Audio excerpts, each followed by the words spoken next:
vacation. You may want to plan that vacation heading to Cleveland to visit the 50 Nights of Lights. And the lady you hear singing, bringing us into good things, is one of those gems that is located there. She is a singer-songwriter, Miss Tricia Walker. Welcome. Thank you so much. Good to be here this afternoon. It's good to have you back. I know we were just chatting with you while we were visiting Cleveland, which I highly still recommend people to go. I'm sure the lights are still up and bright, aren't they? They are so beautiful. We want everybody to come. It's just a winter wonderland, so come on up to Cleveland, yes. Well, you were so gracious when we left. You gave each of us, I say each of us because I at least know two of us, myself and another girl, Alex, a Christmas CD as kind of like a little happy. It was your Once Upon a Christmas Eve album, I do believe. And coincidentally, we both went home listening to it, and we've been raving about it ever since. So I've been pressing pause until December 1st to be able to get you on to talk about actual Christmas music. But I thought this is a wonderful album. I need to know some more behind it. So at what point in a singer-songwriter's life do you go, now I should make a Christmas album? Because I feel like it's a rite of passage for so many artists, right? It's one of those things on your to-do list, I would assume. Yeah, I suppose it is. I love Christmas music because I grew up like so many of us, singing the Christmas hymns in church, and then living in Nashville as long as I did and being part of that songwriting community. The songwriters, just out of a means of expression. I don't know that it was ever any original intent for commercial gain, although we're certainly not going to turn down commercial gain. But everybody wants to touch those Christmas, those holiday emotions. For me, it started the first couple of years I was in Nashville. I had just been signed to a publishing company, and I was writing, and Amy Grant was preparing to record her first Christmas record. This was back in the 80s. And so being a contract writer, the word went out and said, hey, we need Christmas songs for Amy Grant. So I had met Amy. We went to the same church, and I knew some about her family, and so I crafted this song. It's on the record, called An Evening in December, and it was tailor written for Amy, and her staff, her management people, they all loved it. We thought it was going to be on her record, and then she wrote the classic Christmas song, Tender Tennessee Christmas, and they had to take one song off the record, so they took mine off the record. But the good thing is, another wonderful group called First Call. They recorded it, and it's been recorded several times. So that was my first foray into Christmas music. And then over the years, I collected, being around songwriters, I collected some of their Christmas songs. And I wanted to go back and just record some of my favorite ones that were not necessarily sacred Christmas songs, but the Carpenters' Christmas album is just a classic. So I thought, well, gosh, I'd love to do a song or two off of that. So that's how it started. And it seems like there is an endless, I guess, opportunity for Christmas. You have those that are absolutely, everyone knows them. I think it's number 2 or 3 on your album, Go Tell It on the Mountain. I was singing that in Target earlier today. Thanks to you. It's one of those songs that you just get stuck. But they all have, I guess, their iconic sort of way of doing them, but each artist gets their opportunity to maybe put a different twist on it. You have a unique way of putting that Mississippi soulful sort of blues twist to just about everything. I don't know if that's intentional, but you can definitely feel it in your music. So when you take a classic like Go Tell It on the Mountain, how do you sit down and give it your own flavor, if that's the right way to ask it? Right. Well, you nailed it. I grew up in Mississippi. I'm from here, so that dirt and that river and everything else is deep down in my soul. I love gospel music, so all of those elements come out. I mean, that's just a part of who I am, and that's the wonderful thing about what I love so much about songwriting and great songs. A great song can be arranged in so many different ways, and it's still a great song. So I think there's an endless supply, like you say, of wonderful Christmas songs that artists can then spin them in their own way. So for me, it was just a natural outpouring of that dirt and those gravel roads and Highway 61 and the river, all those things that make up Mississippi sort of come out in my songs. I'd be less than who I am if I didn't. Well, if you're just tuning in to Good Things, we're talking to Tricia Walker. She's a singer-songwriter. She is based in Cleveland, Mississippi, and we have just I personally have fallen in love with her Christmas album, Upon a Christmas Eve. When did this first come out? Because I feel like maybe this isn't new music, but it's still relevant music. I mean, it's Christmas season. So when did you release this album?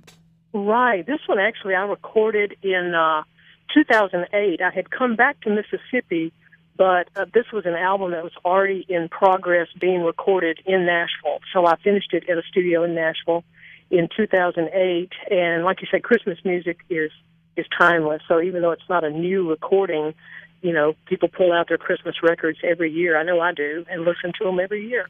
Well, I will be listening to number 5 over and over again, because that is actually why I reached out to you for Good Things. It was Walk Through Bethlehem, I think is the name of the song, and it feels like it's written for 2020 because it's all about slowing down, taking in the scenery, remembering the good things or the good reason for the season. And with so much uncertainty and unrest and just, fear that's going through our society now, Christmas feels different no matter what way you look at it. It's just a different type of season.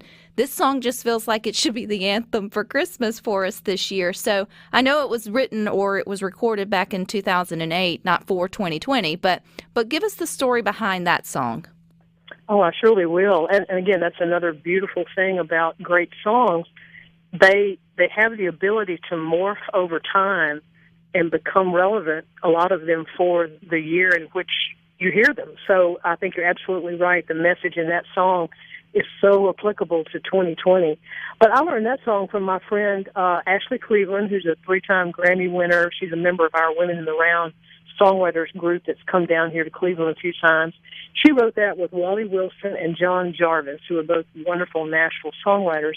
But it's based on, there's a church in Nashville, Woodmont Christian Church, and for 36 years they put on this, when I say live nativity scene, you have to think of that on steroids. I mean, it's this whole experience where their congregation, there are people cooking food that would have been appropriate to that time and place. They've got live camels.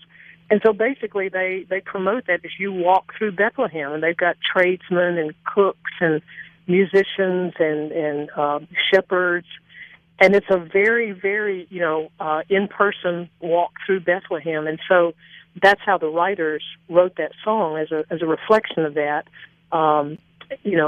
comparing and contrasting to the modern, got to go shopping, got to rush, got to do this, got to do that. And it's like, no, slow down and just let's take a walk through Bethlehem. Which is about all we're going to get to do in 2020 is take a walk outside. It may not be Bethlehem, but we can definitely slow down, slow the pace, take in all the good stuff around us, which is what I got from that song. And I know, too, Tricia, when you were a student, not here recently, but when you were a student at Delta State there in Cleveland, you got the chance of a lifetime, which is on my bucket list, too, is to make a trip to the Holy Land. So what was that experience like, and how did that sort of influence when you do choose to make a Christmas album? Oh, my gosh. Yes, indeed. I was a student here, and I had the opportunity to take a trip overseas. It was my first overseas trip. It was probably the first time I had ever flown on a commercial airline. I think I'd been on a private plane once before that. And I think I was 19 or 20 years old. So it opened my eyes. What I used to say to our students, that travel, and I'm looking so forward when we can get back to traveling safely. But travel is such an opportunity to open your eyes to the world. Again, my little hometown in Mississippi, Fayette, Mississippi, was 1,600 people. So for me to have the opportunity to fly overseas, we landed in Jordan. In the middle of the night, I heard this strange sound, and I didn't know what it was until I learned that it was the Muslim call to prayer at 4 o'clock in the morning. Never heard that. Didn't know what that was. And then to go to Jerusalem and to see the biblical sites, that I had been raised on and taught about. Oh gosh, it blew my mind. And I thought, there's a big world out there. But then to have the ability to come back home and sort of assimilate all that and have hopefully a broader world view but stay true to your roots. So it's travel a lot like songwriting. It sort of expands and contracts. You go out and you come back, and you go out and you come back. And like they say, so much of that is in the journey itself. It's not as much the destination as it is learning how to travel and be in the journey. So that came back and informed a lot of that Christmas record, too. Well, Tricia, you're not only a Christmas songwriter, you're also a regular singer-songwriter, and you're the founder of Big Porch Production. We'll get into that and some more coming up next. What you can do today is take time to go to visitmississippi.org. The other good thing is pick up Upon a Christmas Eve, written or singer-songwriter Tricia Walker. I was getting mixed up, Tricia, because you didn't write all the songs, but you sung them all, right? That's correct. That is correct, and that was another one off that album that is absolutely beautiful. But you don't just write Christmas music. We don't want to get people confused with that. How long have you been singing and songwriting, Tricia? Oh gosh, probably since college. I moved to Nashville. I went to Nashville in 1980. So I'd say as a professional songwriter, over 40 years now. That's hard to believe. Golly, wow, that's a long time. The days just move on by, don't they? They do. They really do. Well, they definitely say they move fast when you're having fun, and it looks like you have a lot of fun when it comes to music as well as helping others to sort of reach their dreams too. So did you start Big Front Porch Productions before or after you moved back from Nashville? I started that when I was up in Nashville. It was a way to sort of house, my song catalog and some production things that I was working on with some other artists. The name came from, I grew up in a big old pre-Civil War house in Jefferson County, Mississippi that had a big front porch, and I spent a lot of time on that porch. So that's where the name came from. But I started it, and I've just kept it over the years as a production company to work with other artists and songwriters and develop some projects like the one we've got going here in Cleveland now is called Delta Deep Roots. Cleveland and the Grammy Museum, we're so connected with so many forms of music under what they call the roots music umbrella. And if your listeners aren't familiar with that term, it includes everything from blues to country to bluegrass to gospel to soul. And, Mississippi is just so full of music. And, every one of those genres I know have plenty of Christmas music in them. So we're working on this Deep Roots project. That site is deltadeeproots.com. So hope your listeners will check that out, and hopefully we can get some of those artists to record some Christmas music for next year. Well, I know that there's a lot of good music that has come out of the Delta over the span of, I guess, since Mississippi has been Mississippi over 200 years or plus. But there's a lot of people who come into the Delta just to learn and improve their skills when it comes to songwriting or being a student there at Delta State. Correct me if I'm wrong, but you are highly involved with the Delta Music Institute, or better known around there as DMI. Is that correct? That's correct. That's why I came back from Nashville. I was thinking about coming home after Hurricane Katrina. I didn't know what I was going to do, and Delta State reached out to me and gave me the opportunity to interview for the director's position. It was a new program. They were trying to get it off the ground. So I came back and took everything that I had learned in Nashville and tried to put it in place over a 13-year period, and I just retired from that position last year. Really proud of what we've done. We've got state-of-the-art recording studios on the campus and trying to teach young people about the business of music so they'll stay here in the state and continue that tradition that is so rich here. So very proud of the DMI chapter, yeah. You mentioned retirement, but it doesn't seem like you've slowed down one bit, Tricia, for for a woman who enjoys a big front porch. So what does retirement look like for Tricia Walker? What are you up to these days? Well, like I said, the aforementioned the Deep Roots project. Like I said, we've assembled a roster of local artists that represent those genres, and those are all listed on that deltadeeproots.com site. And we've shot a series of videos. We were going to do a lot of live performances, but obviously the pandemic shut that down this year. So we've been doing some video filming. We're going to put together a series. It'll be out early in 2021. I'm actually talking to you today from the lobby of the Grammy Museum, where we're preparing for our Have Yourself a Delta Little Christmas online show this coming Monday night. And virtual tickets are available to everybody for $20. You can go to live.grammymuseumms.org. purchase a $20 ticket and watch a fun Christmas concert with the Buford sisters, Variety, myself, and our two Delta favorites, Fish Mickey and Kristen Dambrino. It's going to be fun. For people to think that the Mississippi Delta may be a sleepy little town or collection of towns, you guys are rocking and rolling with things left and right to do, whether it's online and opening us up to what we typically wouldn't be able to get to because it would be live, but then also still so many things going on in person. So what's sort of the atmosphere and feel like there right now with Christmas upon us? I know you have the 50 Nights of Lights. You have yourself a Delta Little virtual Christmas coming up. Are spirits high there in Cleveland? Yeah, I think they are. I get the sense everybody's being very cautious because I know the numbers are back up on the virus a little bit. But that's the great thing. We've been really blessed, all of November with really good weather where we could be outside.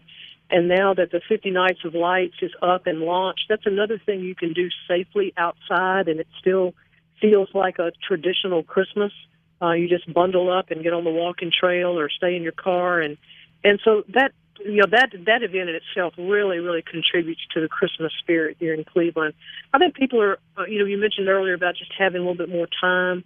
There's this concept of Delta time, which is a little slower, but I think that's been really a gift. I know it has for me this year in the middle of pandemic, is to try to find the good, to mention your show, the good things, and find that extra time to slow down, take stock of what's really important, so that maybe when we begin to ramp up to whatever next year looks like, we'll remember what it felt like this year and the time we had to really reflect, particularly during this Christmas and holiday season, whatever faith you practice, to have that time to be still, be quiet, be grateful, be thankful, take it a day at a time. Because the Christmas season has a more important reason, and it's not necessarily the travels and the gifts and the trinkets.